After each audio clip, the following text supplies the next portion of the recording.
10% of the realtors out there do 90% of the business. There are a lot of realtors, but are there a lot of serious realtors? Like, I'm going to dabble in real estate. I'm going to do like these 10 other things, and I'm going to have my real estate license, and I'm going to dabble. I got a buddy that does, yeah. Dabbling is not really going to get you very, very far. And you might find somebody who falls in love with the house too and is willing to pay top dollar. We've got to be thinking about the fact that it might not appraise for that. To them, there's a lot of value there that's subjective. The appraisers have no sentimental value. They're just looking at the facts. Zillow's Zestimate is more accurate today than it was 5 years ago. I don't like Zillow.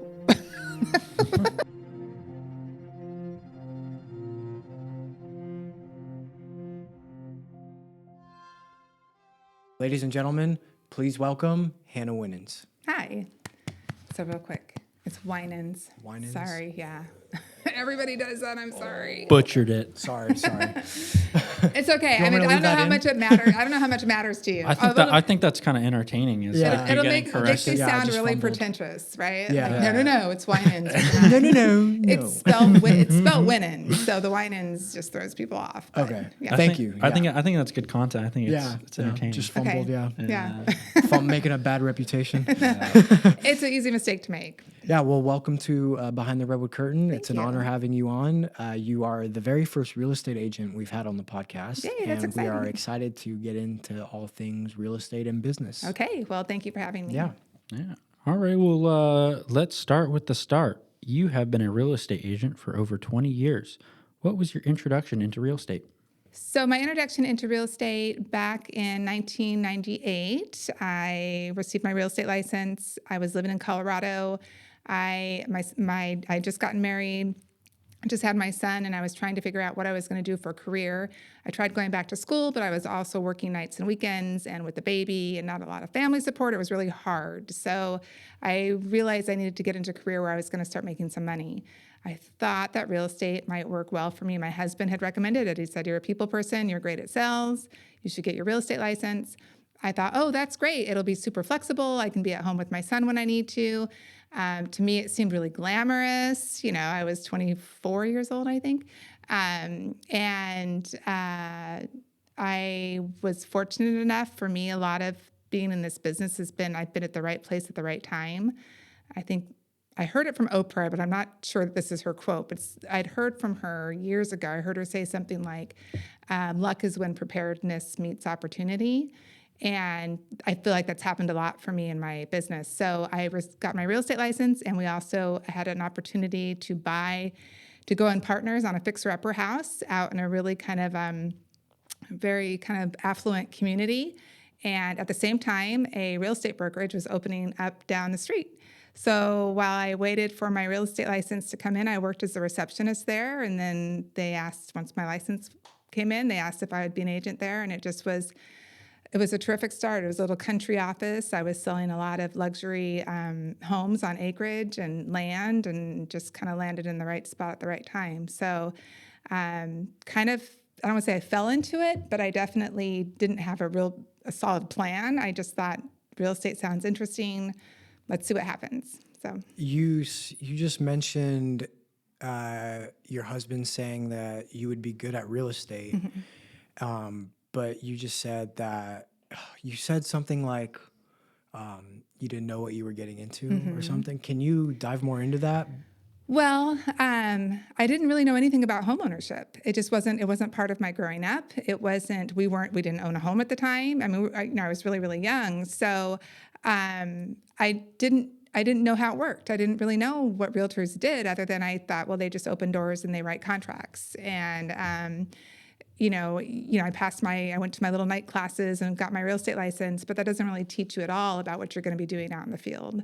And so what I learned very quickly, it's a lot of hard work. There's a lot of uncertainty in it. But if you care about people and you work hard and you always kind of have your client's best interest in mind, it's going to pay off eventually. But it can be a rough start. And if I hadn't had, fortunately for me, we had another income. So, because it takes a while before you get paid in this business, and there's a learning curve, and it's all commission based. So, I think for me, it just, I just didn't really know how I actually didn't know how it worked, right? I didn't know how the brokerages worked. I didn't know any of that until I got my license. So, because that isn't really what they teach you, what the school that I went to, what they taught you. So you kind of get your license and it's like, oh, now what? Right. Totally. Yeah. I went to, well, both went to school for business here at Cal Poly Humboldt. And now that we're actually in the real world of business, we are learning that we have so much to learn. And we really don't know anything, even though we went to school for 4 years for this. We still have so much to learn. And, that class that you take to pursue this career, it doesn't always tell you everything that you need to know. So throughout your career, what was the most difficult challenge you had to overcome as a real estate agent? There's probably 2 times, because as the longer you're in business, it all evolves, right? And you kind of learn lessons along the way. So I think at the very beginning, that was just really tough because I was really young and I really didn't know what I was doing, but I was going to work really hard. And I had to kind of take on the business that a lot of the other realtors didn't want to take, right? And I had to spend a lot of time with maybe the clients that I was going to have to run around with a lot more, or maybe who weren't a sure bet, right? And I just remember it was hard, it was frustrating, and I learned pretty quickly that it's hit or miss, and nothing's guaranteed, and you can work really, really, really hard for somebody for a long time, and everything falls apart in the end, right? You can spend 6 months with a client and think that it's going to pay out eventually, and sometimes it just doesn't. So I think I learned pretty quickly. You learn how to assess a client that comes to you, right, with experience. You kind of start like, I don't know that this person's really ready to buy or sell. But when you're a new agent, you have nothing you have no point of reference. So you're just kind of working with whoever, you pick up the phone for whoever. And so I think that there was a lot of discouraging moments, right, when you first start off, because you're giving it your all and then it's just not panning out. That's something like you were saying, like, you go to school for business, right? But you're out in the real world. And if you're not doing something extracurricular in that meantime, you're just walking into nothing. Like, you have no idea how to navigate. And everything that I've learned in business is by going out and doing it. And yeah, some of the theory stuff in school worked, but actually being on the ground, going to businesses, trying to find business, it's a huge step up from sitting in a classroom and listening to a professor ramble for an hour and a half, Sorry, professors.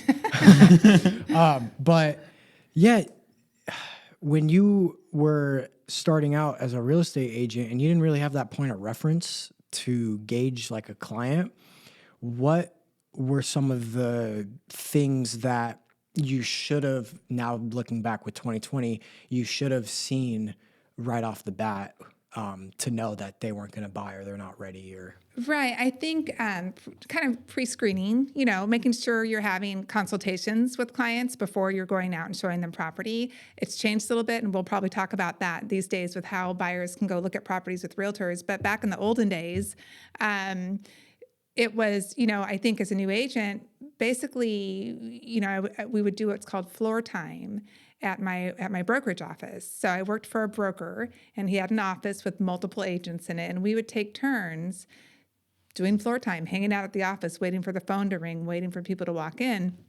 And those were considered leads. And so, as a new agent, you're just trying to get as many leads as you can, and you're working every single lead. And sometimes that takes you down roads that you don't want to go. And you don't really know the questions to ask, right? And you're just so excited, right, to have a client. And I think that's like that in a lot of business, and as you get more seasoned, you're able to kind of say, I think this person might waste my time, or maybe we're not a great fit.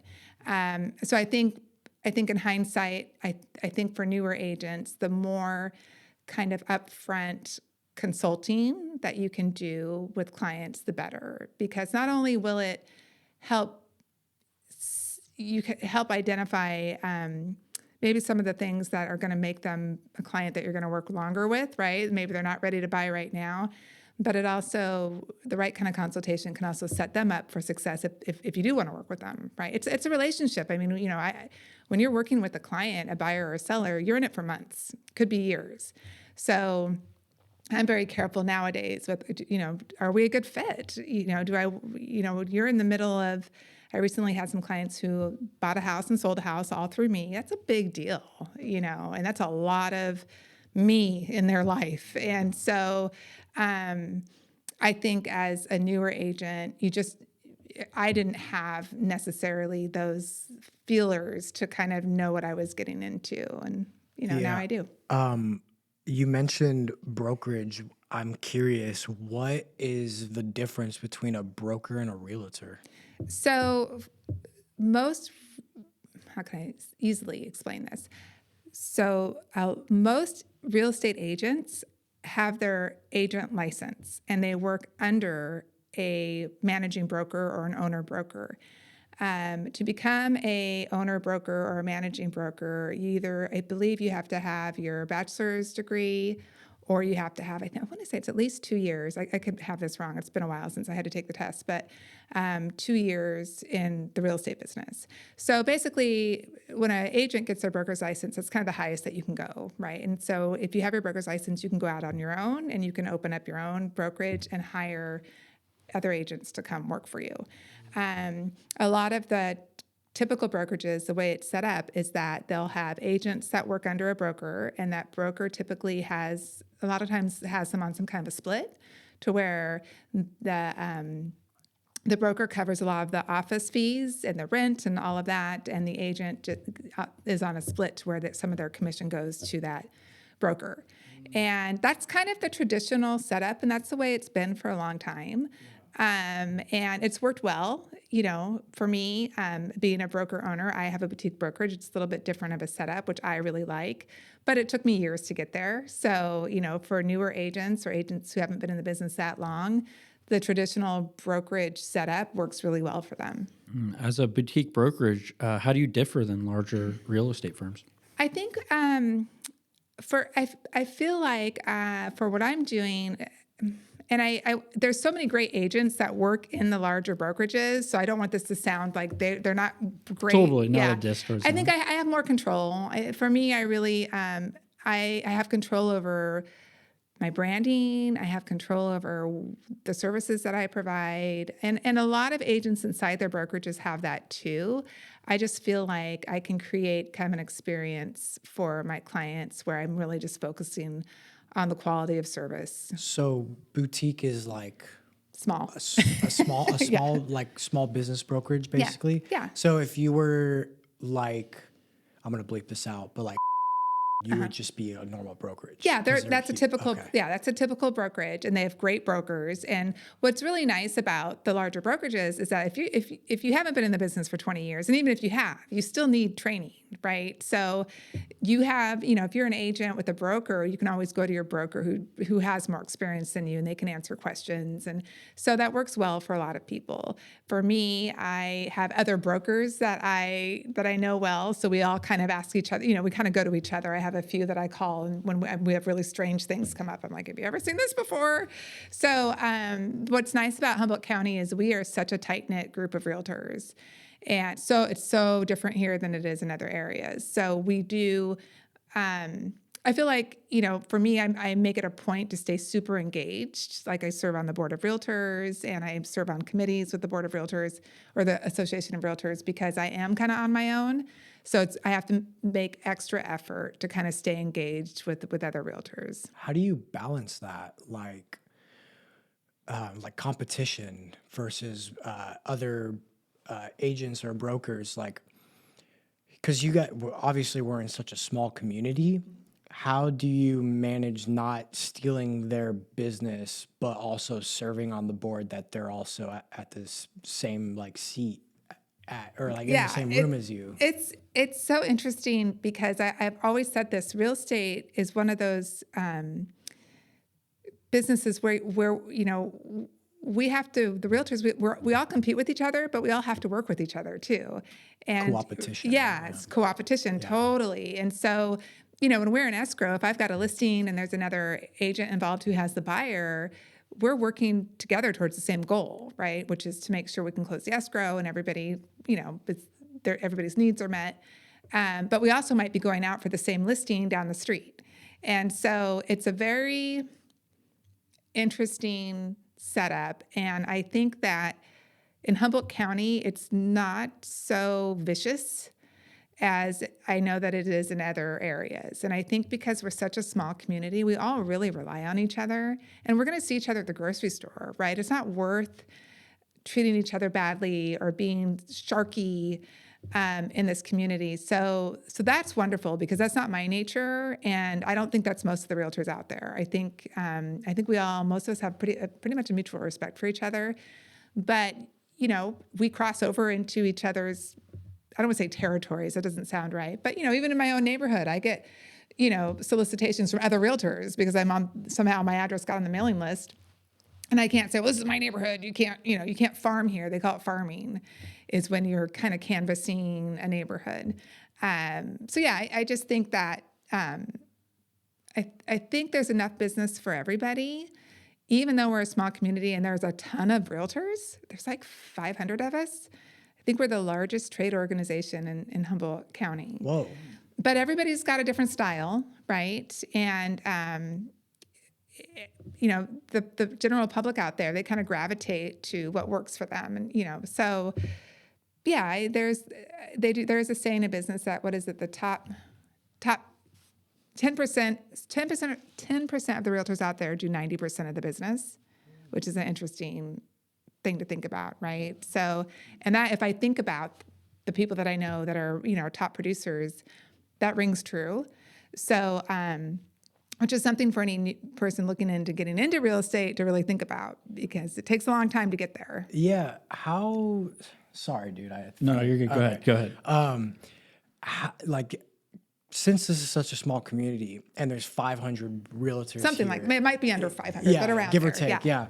And it seems like the economic conditions of Humboldt County don't allow homeowner or people to buy a house. How do up and coming real estate agents, how are they able to enter the market and have similar winnings to the top 10% of real estate agents? Sometimes you'll see a new agent come on the scene and maybe they've got a lot of ties, like they have a lot of family members, and you'll kind of see they'll come out the gate with a bunch of listings, right? And usually it's maybe like their friends that they went to school with, and their grandma's house, or They're well connected. They're well connected, and then you kind of see it peter out, right? So I think everybody's kind of starting at different places. For instance, when I moved here, my family lives here, but they don't have deep roots, and so we moved here. I didn't go to school here. I didn't have any real connections. And, for me, I really had to kind of get involved with the community. It took me a long time. And so I think for the newer agents, it can be really discouraging to come in and realize like, I've got to be in this for the long haul if I want to see the success that I see the other realtors have. And I've seen some newer agents come out the gate and they just have what it takes. And I look at them and I think they're fine. They're going to do really well because they're treating it like a real business. You can tell they're in it for the long haul. They're coming up with systems. They're professional. But I do think that it's just tough. It's tough, and I think right now we're kind of seeing that now that the market's calmed down after COVID. A lot of people came in and got their real estate licenses, and now we're starting to see, oh, this is tough. Yeah, the way you got in is pretty cool. I like that you started at reception at a at a real estate firm, and then you got your license, and then you got promoted. I think that's a good way because you get to learn so much at that receptionist position. Yeah. So you start out, you're at the front desk, you get your real estate license. Now you're a real estate agent. At what point did you go from being a real estate agent to starting your own brokerage? So I started Trillium Realty 6 years ago, 3 weeks before COVID hit. That was interesting. Now, I'd had my broker's license at my old company for, I want to say maybe 5 years before that. But I just had kind of, and this is, I say this for anybody who's at a point in their business, whatever it is that they're doing, where they just feel kind of bored. And I don't know that bored is quite the right word, but I was feeling uninspired. 20 years in, it just kind of felt like the same thing. I felt like the service that I was providing didn't match the brand that I had. And I just knew I needed to do something different. So I had joined a little business group, and I had met a business coach. And, I just mentioned, I think maybe I want to do my own thing. That's awesome. We have a lot of entrepreneurs that come in here, and they have a job with a company, and they're very good at what they do. But they're just like you. They're kind of getting bored with it. Maybe they just they see their career as stagnant. Whatever it is, they decide, hey, I want to start my own business. Doing what work I do for this current company, but I want to branch off on my own.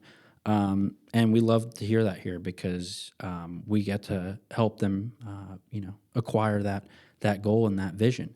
And so if you are somebody that you're caught in a rut and you want to branch off and do your own business and do your own thing and branch off from your current company, come down to the Small Business Development Center. We offer free advising and consulting, and we can help you branch off and start your own journey with your own business as an entrepreneur. Come down to the SBDC. We're here to help you. Back to the show. Also, next ad break. Listen up. We are 30 subscribers away as of the time of recording this video to 100 subscribers on this YouTube channel. So please, if you guys are enjoying this episode, please subscribe. It's free. Just go click down below real quick. Ladies and gentlemen, this episode is sponsored by AAA Productions, a Humboldt County video production company helping businesses create strategic, professional video content. If you've been wanting to start making video to grow your socials but don't know where to begin, AAA Production offers consultation and customized production packages to help you build a sustainable content strategy. Use the links below to get started today. Thank you, and back to the show. Are real estate agents their own entity? Realtors are members of the National Association of Realtors, and we adhere to a certain code of ethics. Not all agents are realtors. So, but in Humboldt County, most of the agents are realtors. Okay. Does that make sense? Yeah. Yeah. Because you guys are different than like a group of agents in the Bay Area or something. Well, they may all be realtors too, because again, it's the National Association of Realtors and also the California Association of Realtors. Most of us are members of. Oh, okay. But you can't use the realtor logo, and you can't call yourself a realtor if you're not a member, right? And you don't adhere to that code of ethics. So occasionally you will see just agents. They're licensed agents. What's the difference between realtor and agent? I would say with realtors, you're a member of the California Association of Realtors, National Association of Realtors, and you also agree and you abide by that code. Oh, okay. Yeah. Okay. So, Okay, so I kind of want to jump back into some questions about you and your journey here. And you mentioned earlier that there are 500 real estate about 500 real estate agents in Humboldt County. Do you feel like that number might be too high? Do you feel like the amount of people trying to get into real estate is oversaturated? If there was a young person talking about getting into real estate and getting their license and joining this industry in Humboldt County, would you say, oh, there's totally enough houses and the market's definitely big enough for you? Or would you say, it's a tight market, we got too many people already? What's your opinion on that? let's see. There are a lot of realtors, but are there a lot of serious realtors? So I always think there's room for somebody who's going to come in and they're really going to treat this as a serious profession. Top 10%. Right. Not, I'm going to dabble, right? Like I'm going to dabble in real estate. I'm going to do like these 10 other things and I'm going to have my real estate license and I'm going to dabble. I got a buddy that does, yeah. Okay, dabbling is not really going to get you very, very far. It's going to maybe sell your friend's house a couple times a year, but you're not going to establish the relationships that you need to establish with the other realtors, right? And the inspectors and all, every transaction, there's so many people involved and you want to have really good working relationships with those people. So, yes, I think there's room for people who take it seriously and are willing to look at it as their own full-time business and understanding that they're going to need to put money into it probably before they make any and really kind of have a plan. But if you're kind of just like, oh, it sounds like it would be fun. I like to look at houses and, it could be where I could make some money really quick. You might for a minute, but that's not the long-term strategy. So yes, I feel like we're a little bit saturated, but I've seen new agents come on the scene who treat it that way, who treat it like a business, and they're doing pretty well, pretty early. So What challenges do realtors in Humboldt County face that realtors in other counties do not? okay, well, I would say we're rural, so condition, like property condition, is just we're constantly dealing with properties Mold. that all of it, right? So I think that we don't. One of the challenges is we don't have a ton of inventory, so we don't have a lot of new construction and developments to choose from. We are we're a small community with a lot of realtors, so that's a challenge in itself. I think the ruralness of just where we live, our winters can be tough. Our homes need, they're constantly being beat up. It can be hard to find contractors to do work. Our resources are limited. So those are the things that when I think about the challenges that we see in our escrows usually come up. It usually has to do with the condition of the property and then the lack of resources on how to correct those conditions or stay on top of it. But I think that on the flip side of that, because we are rural, we don't necessarily have that kind of high pressure competitiveness that you see in other areas. As the internet came out, how did that help you as a real estate agent? Oh my gosh, you guys, it was it was life-changing. I mean, so I think some of the if there's any older realtors listening to this, they're going to relate to this. And then the newer realtors would be like, how did you ever even function? So back in the day when I first started, I worked at an office for a franchise brokerage. And basically it was like a bullpen, and all the agents there, I think there was like maybe 10 agents, we all had like roll top desks. And we would all go to the office all day, and we would sit at our roll top desks, and we would take turns on floor time, right? Like taking the leads. And we had 2 computers in the back room. And it was basically, we had, I want to say it was like MS-DOS. You guys are so young, you're not even going to remember this, but there were no pictures because we didn't have internet. So it's just a computer that would print up the listings that came up, and then it would print it out in the paper that came out of the box. Do you guys even know what I'm talking about? No. Okay, okay, so I keep thinking like Pong. Like it was that level, right? Like Pong versus like video games today. Yeah. Like GTA or something. Yeah.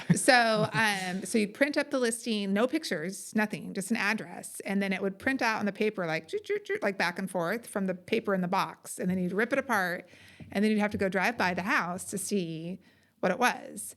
And then if you had clients from out of the area, you'd have to take a picture with I don't even think we didn't have digital cameras yet. So you took a picture, and then you mailed it. You had to get developed and then mail it to your clients. Whoa. That was it. And if you talk to realtors who are older than me, they'll be like, that's nothing. We just had a book that went from like office to office that we would pass around. Wow. So I remember specifically my first email, and I remember like going to Costco, which was Price Club back then. I sound like such an old lady saying this, and they would have the demonstration for America Online, AOL, because you guys are really young. So I know what that one is. Right, but but it was like a display, right? And it was like, what is this America Online? What is this AOL? What is the internet, right? Like nobody really knew. And so I just happened to be I was working in Colorado in this very kind of luxury, very cool area by a golf course. And I had these clients who were American, but they worked for Aramco in Saudi Arabia.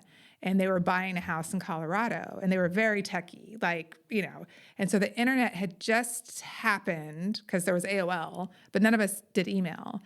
And but I remember my client saying to me, because of the time difference in Saudi Arabia, he said, let's set up an email link. We'll link to each other, and then we can email each other. And I remember, and I was the youngest one in the office. We had a lot of older agents there. And I was like, okay, yeah. Because, I was young. I didn't know anything, but I was not going to act like I didn't know anything. Great. Sounds great. Yeah, let's do the link. And then I went back to the office, and they're going to email me a link. I don't even know what that is. So I remember all of the realtors gathered around the computer when the email came. Like it's so hysterical. And we're like, that's what it is. So, this was so cutting edge to even just be able to email somebody. You couldn't Google and be like, what's an email link? No. So then Wow. we had but I remember the first time when it fully came on board in our MLS, that's the platform that we use, the multiple listing service, where we input all of our listings. So that's what we do first. Like if I get a listing, I put it in the MLS, and then all those websites, Zillow, Homes.com, all those companies pull from the MLS, right? So that's how we get the listing out there. So the first time we had photos in the MLS was life-changing. Right? Because we didn't have to, and then we could email those photos we could email the listing to our client. We didn't have to go take pictures and go to Costco, Price Club, get them developed, and then mail them. So it's kind of cool that I've seen the progression of what's happened. I mean, I was only in for a couple of years before the internet, so it happened pretty quick. But I still, to this day, when I have clients that can DocuSign something, or when I'm able to print to my computer from my phone, it just blows my mind, right? Because I remember how long and hard it was to get stuff like that done. So, virtual tours, 3D tours. When I first started, we would never have guessed that could be a thing. Yeah. So speaking of like virtual tours and stuff, AI really started to take a leap in 2022, where LLMs really became the norm. Large language models, that's like ChatGPT, Right, Gemini, yeah. all that stuff. How has that helped you? Because you founded Trillium in 2020, so that was still pre like LLM or Yeah. AI. What was that like? Well, so what was interesting about starting Trillium was, like I said, it was right before COVID hit. So, I was super excited. And that's the one thing for anybody who's thinking about starting their business. When you do decide to do it, there's nothing more fun than waking up every day and being like, what am I going to create for my business, right? Like that's just a feeling that I wasn't expecting, and I just had so much fun with. So I was super fired up, right? Like I'm doing my thing, it's going to be great. And then COVID hit, and then we were shut down for a few weeks, and then the market took off. So, but I had to, because I'm not a franchise, I have to create everything, right? Because a lot of times with the big franchises, if you have a listing presentation or a marketing plan, you just get it from that franchise, right? They have like boilerplate stuff that that's kind of a benefit, right? Of paying those desk splits, is because you have access to all that. So for me, I don't. I have to, everything I do, I have to create. And so I had a marketing person that I was working with when I first started, but now I see what AI can do. I could do all that myself. And I'm not sure how I feel about that, right? Because one of the things I liked about starting my own business was I was able to hire people who were in their own small business to help me create, right? And I could see how easy it would be not to do that, but then I'm losing that that back and forth, that insight that you get from just working with somebody and collaborating. But it's very easy to be able to give me a list of the top 20 things I need to tell my client to get their house ready for sale, right? You can just AI that in 2 minutes, it's there. Yeah. And I'm dabbling in it.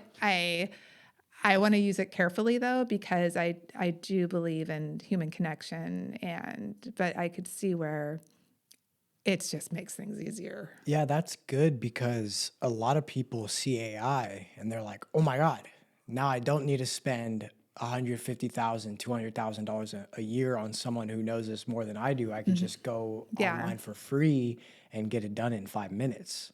So that's really good that you still have like that,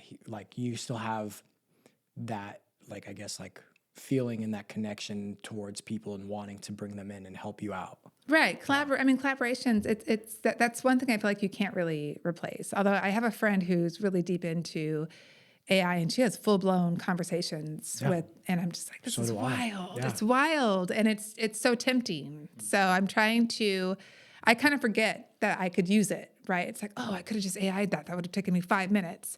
So, being careful with it. Yeah, AI is changing marketing, and the big thing is it's undercutting a lot of people that are in that field.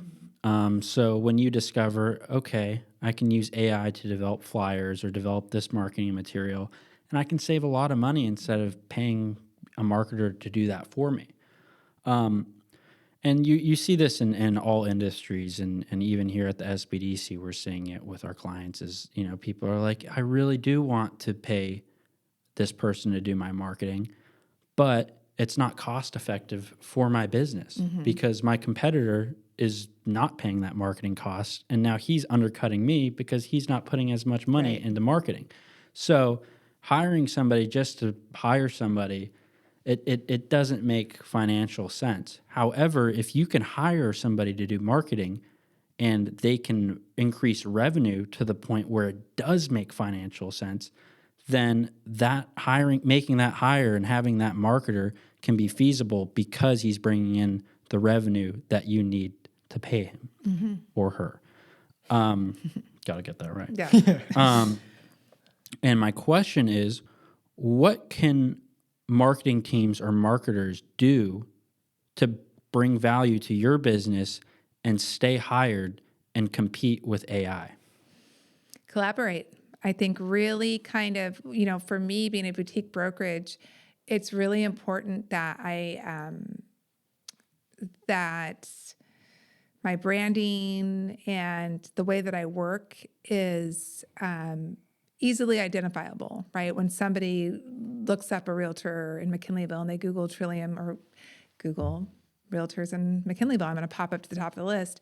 But because I have really good Google reviews, so that's a whole other thing. But Good SEO. I saw that actually. yeah. So, and they're not sponsored. Those are like legit reviews. They look. I don't do the sponsoring thing. These are people who actually But anyways, but that's a lot of hard work to get there. But I think collaborating and just making sure that you're having those conversations with the people that you're working for, and bringing ideas. Fresh ideas to the table for the person who's, whoever you're doing the marketing for, and making sure you have a relationship. So the person that's hiring you understands that you understand what they're all about, right? Because I don't know that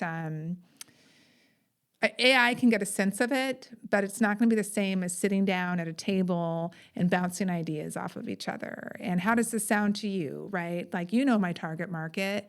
What do you think of this? And then also remembering that every person that you're working with, you're connecting with in this community. I've gotten business from just the people that I've hired to help me because they like the way that I work. And they're referring their dad or their mom or whoever to sell their house. So not overlooking that human connection can lead to more business, especially when it's people seeing how you work professionally and that kind of respect that. So, it's another opportunity to showcase even to the people that you hire how you work. So a new California law just took effect this year in January, requiring disclosure if listing photos are digitally altered or AI generated. In an industry where staging is everything, how is Trillium navigating these new transparency laws without losing that dream home marketing appeal? Well, I have an excellent photographer that I work with.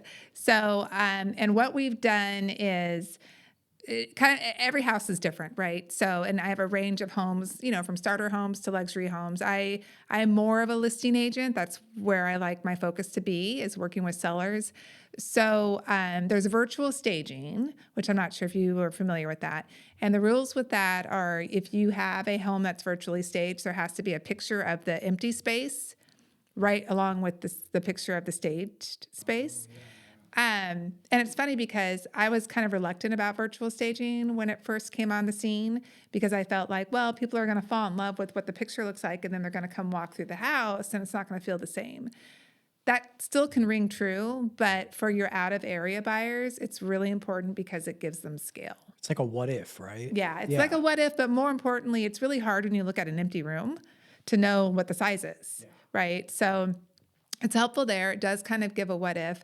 There's, as far as, it's been kind of fun. I love marketing. I mean, if I wasn't in real estate, I probably would have been in some kind of marketing, but it's been fun to see what can be done with even just a photo, right? They can be made so it looks like they're moving. And, it seems like every time I turn around, there's some new thing that my photographer can do with AI to my photos. And so, I think that's great, but I also think that you can get carried away with it. So sometimes I'm like, let's just keep it simple, right? But yeah, I think the AI, I think it's just important to be careful with the staging to make sure that people really realize you don't want to hide things or cover things up. For instance, I just listed a house that it's vacant. My seller didn't really have time to change out all the drapes, didn't really want to get into it. They're kind of outdated, super outdated, actually. And if I would have had time, I would have changed them out. But she's just like, let's get it on the market.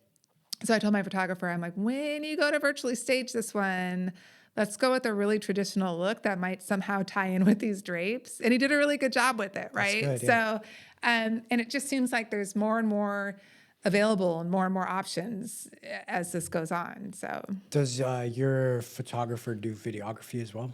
yes.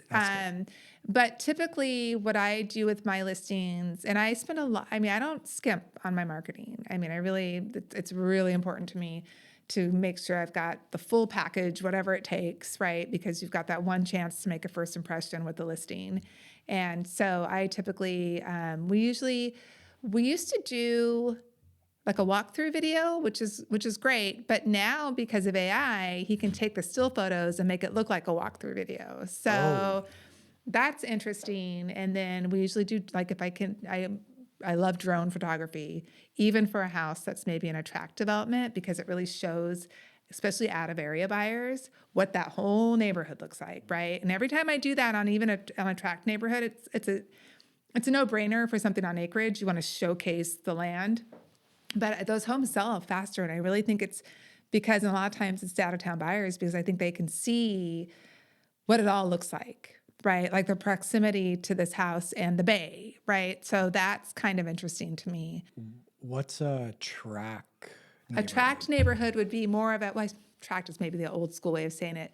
More like a development community where the homes are all very similar, right? Like cookie cutter, cookie right? cutter, Oh, yeah. yeah, So yeah. that would be like a tract neighborhood, and so you wouldn't expect that. Well, you don't really need a drone photo for that. You're not showcasing the land, but you are showcasing the neighborhood, and then of course like the proximity to. I just listed one in Myrtletown, and it's it shows how close it is to the bay, and it's cool. So I'm always trying to look at it from the lens of, especially online. That's how most people are looking. So what does that look like? Is it giving them enough information to catch their interest? So Andrew, he runs a wonderful videography business. If he wanted to get into the real estate game, videography in particular, would he want to continue as a third party outsource for realtors, or would he actually want to be hired on? Like, is there do realtors hire on videographers, or is it something they all a brokerage might? But they mostly outsource. Yeah, they might have maybe like their go-to videographer. So when you say videography though, tell me what you mean, because I want to make sure I'm talking about the right thing. Just helping you guys make your videos for social media and stuff, and kind of like translating that into sales, basically. Right. So, Okay. Yeah. So like the photographer that I use, he's got a whole system to where he goes and he shoots a house, he does a 3D tour, he does drone, all the stuff that I ask, right? And then he's got like a really great app that I go through, and I can pick. And a lot of the realtors use them. We don't have a lot of photographers. We have another gal who's wonderful too, but I kind of just have my guy that I use most of the time. And then it has all like the preloaded social media posts and everything that we can just kind of choose from and use. So, but I would say, I don't know of any agent that just maybe has, or any brokerage that has a videographer of their own. You're better to kind of just be freelance and join the Association of Realtors, right? And become an affiliate. And that's a thing. Hello, everybody. I'm Luke Kennedy, building manager at Startup Humboldt. Behind the Redwood Curtain is recorded and produced at Startup Humboldt. Startup Humboldt is a co-working space mentorship hub for entrepreneurs building real businesses here on the North Coast. You can learn more at startuphumboldt.com. We got the opportunity to talk to somebody who does work with weddings, and he does videography for weddings. Who? Now you have more editing. That one's on you, though. Yep. Now you have more to cut out. That's on you, though. No names, you no asked. names. I'm just gonna bleep that out. I'm just gonna bleep that out. Yeah, you should bleep it out, but like keep the rest of it in, because it's actually kind of funny. Yeah. That happened last time with Jennifer's episode. Yeah, where yeah. you're like, don't do this and that. It's fraud. And I'm like, now I'm going to have to cut all that out. Yeah. Anyways, go. Yeah, and he was telling us that, you know, with what he does is he creates a narrative with the wedding, and he doesn't just like do a highlight reel and like, Yeah. you know, he like actually interviews people at the wedding and tries to get a story and you know, I was like, oh my gosh, like that's what I would want at my wedding. Yeah. And for me, if I was buying a house, I would love like the historical background and this whole narrative behind the house. I think that would like that might be the thing that makes me, you know, make that jump and make that purchase. Well, especially if it's a historic house or it's on property. I mean, it's not for like a tract home. Nobody cares, right? Yeah, But like I just sold a house up in Freshwater that just amazing. One of my top 10 most, and I've sold some amazing homes, but this place was really special. And the sellers actually wrote up kind of a whole history of the house that they knew from the previous owners. And it was just really important to the buyers. And it was interesting because this house I was telling you about, we put it on the market, priced way higher than I wanted it to be. But I understood for the owners, like we don't really know, and it is a special place. And so he priced it way above my recommended price, and we sat there for a while. And I told him, I said, let's pull it out. Then he's like, okay, I think I'm ready to do a price reduction. But, you know, he wanted to make sure this was his parents' house. There was a lot of pride there. He didn't want to undersell it. He wanted to do the right thing. And so we pulled it off the market. And I said, let's pull it off the market for the holidays. We'll put it back on at a new price. And so we reduced the price. We put it back on at a new price. Within 3 days, we had an offer. But what was interesting is the people who made the offer, they'd seen it at a higher price and they just couldn't afford it. But she'd saved the video and kept watching the video, and she felt like they'd lost out on their dream home. And then it came back on. Their agent was from out of the area. They all drove up and they were like, and it wasn't a huge price reduction. It maybe was, I think we had the house at like price reduction. My family actually, we sold a house, 10 years ago. And, we experienced that with, we were very attached to the home. We think it's worth this amount. So we're like, we want to list it at this amount. And then our agent was like, I don't know, and then eventually we decreased the price. But if you're the owner of a house, you might have this perception and you're going to be naturally biased to thinking that your house might be worth a little more than it actually is. How frequently do you experience this problem with sellers of the house, and how do you deal with it? Almost all the time. And I think, the best thing that we can do is I really respect how people feel about their homes. And, I walk into somebody's home and I can see how well they've taken care of it. I mean, when somebody's putting their home on the market, I know what that's like. I realize that they are exposing their whole life to everybody. So I take it really seriously.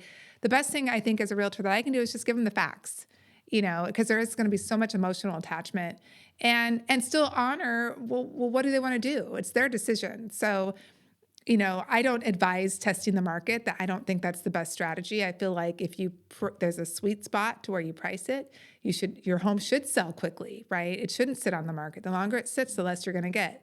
But so, you kind of have this momentum with pricing and activity when you first list a house in the first couple of weeks, and you really want to take advantage of that. So that's a strategy. There's a strategy there. But a lot of times I come across families who maybe it was their mom's home, right? Maybe their dad built the house. And so part of selling the property is maybe saying goodbye to a parent or a life.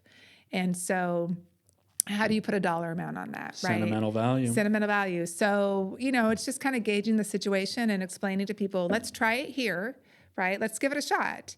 Know that if we do get an offer at your number, because that's over the market value that I can comp out, we talked a little bit about comps on the side, I can't really justify that or prove that value to an appraiser. So just know we could run into an appraisal problem. You might find somebody who falls in love with the house too and is willing to pay top dollar, but if they're getting a loan, we've got to be thinking about the fact that it might not appraise for that, because the appraisers have no sentimental value, right? So they're just looking at the facts. So I think it's just laying out all the options for people and setting the expectations, but still honoring it's sometimes a seller's price that they're picking is not high because they want to get more money. It's higher because they have to them, there's a lot of value there that's subjective, right? That I can't put a dollar amount on. So, and especially you see this a lot with like familial homes that people grew up in. A lot of times, I work with a lot of kind of aging baby boomers who are downsizing, and they've owned a home for 40, 50 years that their kids grew up in, and the kids have a really hard time with parents selling. So the parents might be ready. They're like, we're tired of 4 acres and 3,000 square feet. We want to get a condo. But the kids, a lot of times, I sold a house recently, and it was such a cool house, but the wallpaper on one of the bedrooms was like little race cars. And, and I'm standing there with the owner's son. He's like, this is my bedroom. That was my wallpaper. Right. So, and especially in Humboldt County, because you have so we go so many generations deep that, there's a lot of that. And it's just, as a realtor, it's not always just about getting it sold. It's kind of funny that you said that, like, you can put a house on the market and then over time, if it doesn't sell, it decreases. But when you buy a home at a certain price, after like you pay off your loan, you get equity in it, the value goes up. But when you list it, the value goes down. Well, it's more that, I'll kind of rephrase that. So my point in that is just that when you've listed a property, when it first goes on the market, there's this window of time, it feels like, where you're doing open houses, it's fresh, it's new on the market. You kind of have a pool of buyers who are ready to go, and they're going to make sure that they see that house. Once that first surge is over, if you've overpriced it, then you end up sitting, then buyers are going to start to wonder, well, what's wrong with it? Oh, I see it's been on the market a little while. Now I can haggle, right? So if it sits on the market for over a month or so, buyers are going to be less likely to make you a full price offer. If you get an offer in that first couple of weeks where they're coming to the open house and they're seeing all the other people at the open house, and their agents are scheduling showings, and I'm having to like fit them in. There's just like this momentum that's created. And so once that fizzles out, it just makes it a little bit more negotiable for a buyer. You were mentioning, some of the nonprofit work that you do, and I think that's really admirable to be pursuing your career in real estate, but also doing some extracurriculars on the side to further support your community and be a part of this community. So you serve on the board of CASA of Humboldt, Court-Appointed Special Advocates, a nonprofit supporting children and families. What made you decide to serve CASA of Humboldt as a board member? Well, I started out as an advocate. So I was an advocate for 3 or 4 years, which basically meant that I was working with foster children, and I would be assigned a child, and I would kind of help them through the process of working with the courts and deciding on placement for the child. So that's probably a whole nother episode. But what happened was when I opened up Trillium Realty, and when COVID hit in the market, I don't know if you guys remember this, but like the market went nuts during COVID, like the real estate market. Like up. It went crazy. And so I had a new brokerage. The market was insane, and I realized that I couldn't take on another child because I had finished my last child that I was working with. So, but there's a lot of training that goes into becoming an advocate, and I'm really passionate about what CASA does, and I didn't want that to go to waste, right? So I felt like serving as a board member was a really good way to kind of continue my work with CASA without taking on a full case. So yeah, it's a great organization. That's so awesome. We have a really big fundraiser coming up too. Yeah, that I can talk about. Now's the time. Do a little shout out. So we've got the Hope Blooms Here, the CASA of Humboldt Hope Blooms Here Gala, and that's coming up Saturday, April 25th, I believe. Whatever that Saturday is. I believe it's the 25th. Last year was the 26th. That Saturday. And you can buy tickets at HumboldtCasa.org, and we'll be doing silent auction, live auction, There'll be tons of food. We've got really cool live auction prizes. It's a good time, and we do it every year. So that's coming up, and we just opened it up for tickets. So beautiful night, supporting an amazing cause, and really, really heartfelt stories. The auction last year was super fun. So we have the same auctioneer, so I'm excited. Okay, so before we wrap up, I want to get into a rapid fire round. Yeah. Oh boy, okay. So it's true or false? Or you can skip. Yeah. Okay. Oh boy. Okay. Yeah. I might for realtor regulations, I might have to skip some of these, but That's okay. Totally okay. okay. Humboldt County will see a $1 million median price in Arcata by 2030. False. In Eureka by 2030. False. McKinleyville. False. Okay. Cash is still king in Humboldt, even with prices softening. True. The decline of the local cannabis industry has permanently lowered land value in Sohum. False. Zillow's Zestimate is more accurate today than it was 5 years ago. True. But I don't like Zillow. That could be a whole I don't like podcast. Zestimates. I'll say that. I said that I don't like Zillow. I don't like Zestimates. 2026 is officially a buyer's market in Humboldt County. Depends. How so? Depends on what you're looking for. Certain homes we're still seeing multiple offers. I just listed one the other day that we had multiple offers on right away, first week. So in that case, that's a seller's market. So it just really, I think the key right now, there's a lot of buyers still out there. I think the key is that you've got to be turnkey.